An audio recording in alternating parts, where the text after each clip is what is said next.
Hey guys, welcome back to my channel. So today's video I've been wanting to do for a while, but I just haven't had the time or like the ingredients to do it. But today's video I'm going to make some Mickey beignets. Hopefully they come out better than the last thing I made and tried to shape into Mickeys, because they did not come out looking like Mickey at all.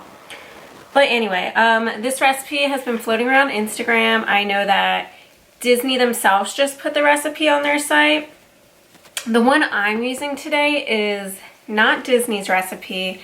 I had seen this floating around Instagram before they shared it like on their blog. So I'm using a recipe I found from an Instagram user. I'll try to write it down below. I'm doing this because I got the ingredients for this recipe and not Disney's, and the ingredients are a little different. Hopefully it'll still taste as good. Fingers crossed. We'll see. But yeah, let's get into it. Hardest part of this recipe, or the thing that takes the longest it seems like, is you have to let the dough sit for 2 hours. So that's why I haven't just like had the time. Like, I didn't know you had to do that, first of all. And then second of all, like, I just haven't had the time. I've been like lazy. Sorry guys. But we're gonna get into it, we're gonna do it, and hopefully it'll come out good. So here are my ingredients. Pretty basic. You just need some flour, sugar, evaporated milk. That's what I had to go get. And the Crisco, salt. You also need an egg. I don't have that out right now. And it says dry active yeast. I don't know if anyone else has had this problem, but my supermarket has only been carrying the rapid rise. This has been since like Thanksgiving we've been trying to find dry active yeast. I don't know what it is. I know it's like obviously still made, but at our Walmart and our grocery store, they have not had it in stock since Thanksgiving. Just this rapid rise. So hopefully that doesn't change the recipe too much. But yeah, that's all you need, and then some warm water. So let's do this.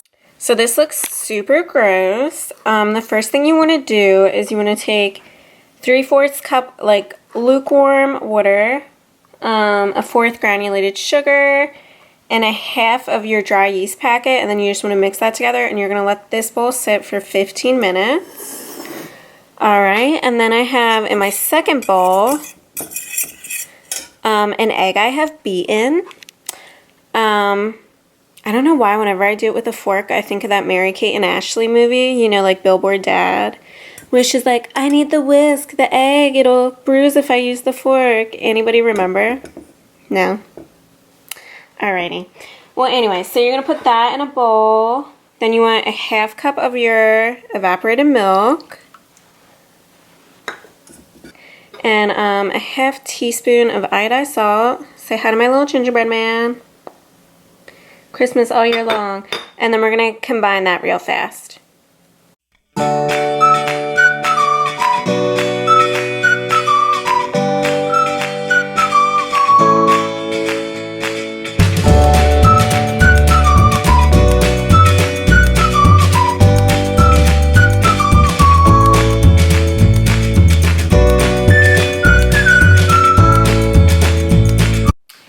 So it's been 15 minutes since I put the water, the yeast, the sugar in a bowl and let that sit. I'm a little nervous.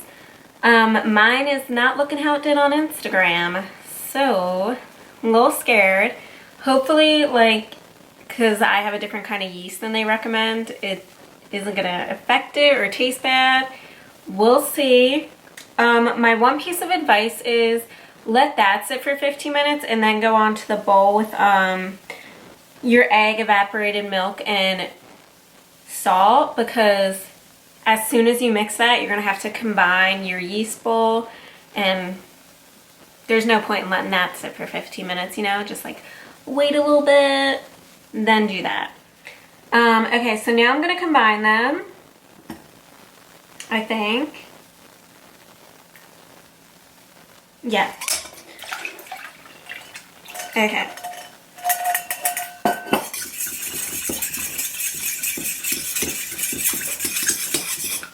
So that was easy. Boom. And now you're going to put in your flour and shortening. So I'm going to get on that.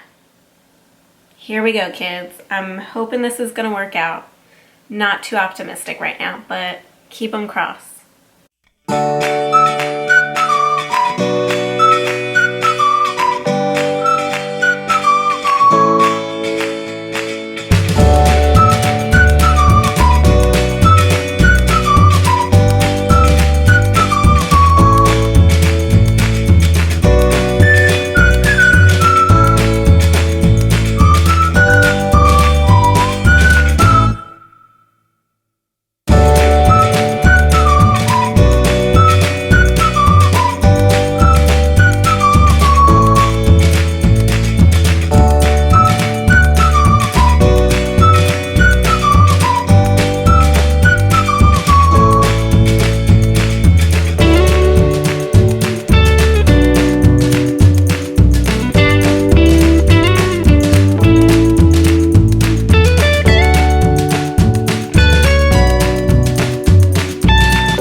Okay guys, so I've mixed it like as much as I can in the bowl. As you could tell from that clip, made a bit of a mess. So the next part says to take it out and like knead it.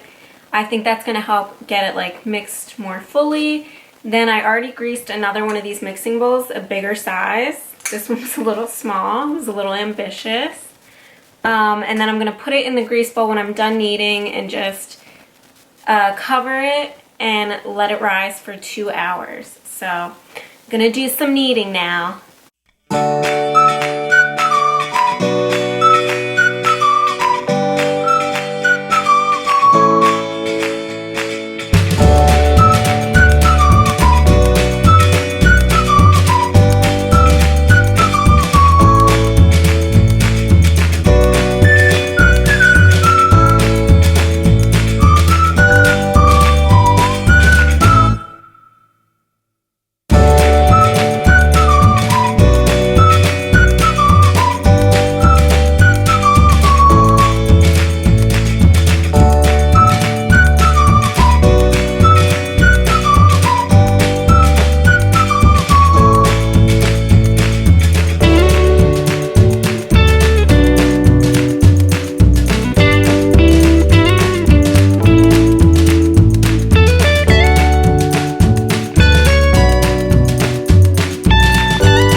So I just finished kneading my dough. Don't be alarmed, I cleaned my counter before I put that flour down, so it's all good. This is my dough ball, look at how cute. So I'm just gonna put it in my grease bowl, cover it, store it for 2 hours, and hopefully it'll double in size. I'm really hoping it does and that this yeast doesn't mess it up. So I will check back in with you guys in 2 hours. Keep them crossed for me, people. Keep them crossed. Guys, so it's been 2 hours now. Here's the look at my dough. It has gotten bigger. I feel like it should be a little bit bigger, but I'm just gonna go with it and hope that the yeast isn't gonna be a problem. So I put some flour down on my counter and I'm just gonna roll this out. And I have my Mickey cookie cutter and I'm just gonna cut shapes and then I'm gonna fry it. Right now I have a 3-inch deep frying pan they recommended, and I just put a bunch of vegetable oil, and they say you want it to get to 350, so hopefully that'll get hot enough while I'm doing this, and then we'll fry these babies up and hopefully they'll taste amazing. So let's go, guys. Let's do it.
So here are my little Mickeys. Got quite a lot out of this. Still have some dough left to use, but this is my first batch. I think they look pretty good. I hope they puff up and I don't mess this up. We'll see. Okay, so I just checked the temp on my oil. My thermometer only goes up to 220, but it was like way past that, so I'm gonna say it's okay to start frying these bad boys. This is the part I'm most nervous about because like I've never fried stuff, like knowing if the oil's ready or not. But yeah, we're gonna try it. Hopefully it'll be okay.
So yeah, this is the final product, guys. For sure some lost their Mickey shape. For sure some got burnt. It's all a learning process, right? Also, my cookie cutter is like pretty tiny, so I don't know. I'm thinking maybe for next time I would make the dough a little thinner. I feel like maybe that would help it pop up more. But I'm sure once I get powdered sugar on these guys, they'll taste delish. Also, that oil gets super hot, so like if you're doing this with your kids, be super, super careful, because I burnt my finger and it is really painful. But yeah, I'm going to get some powdered sugar on and taste test them.